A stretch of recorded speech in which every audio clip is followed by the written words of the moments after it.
solat hajat dan minta dengan Allah. Dan makcik simpan.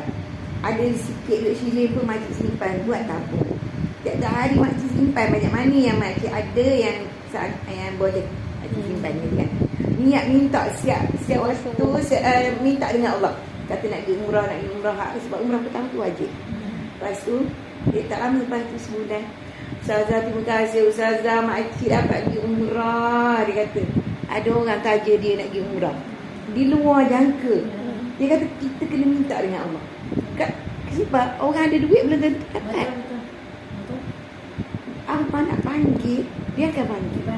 Kena simpan niat. Kalau niat memang nak sangat pergi umrah, ada lah InsyaAllah Allah bagi.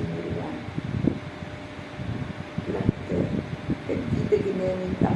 Benda-benda tu kita kena minta dengan Allah. Kita tanya Cik Yati tu saya tak seronok kata anak dia set jadi jemaah lagi kata. Ajak nak pergi daftar daftar kat lain dah Ina, daftar kat lain. Jangan daftar kat lain. Mak Azam kan dapatlah komisen ke DMT nanti kan.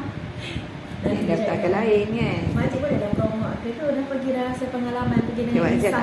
Tak boleh nak. Macam mana? Sekarang lawan suami. Dengan dia pun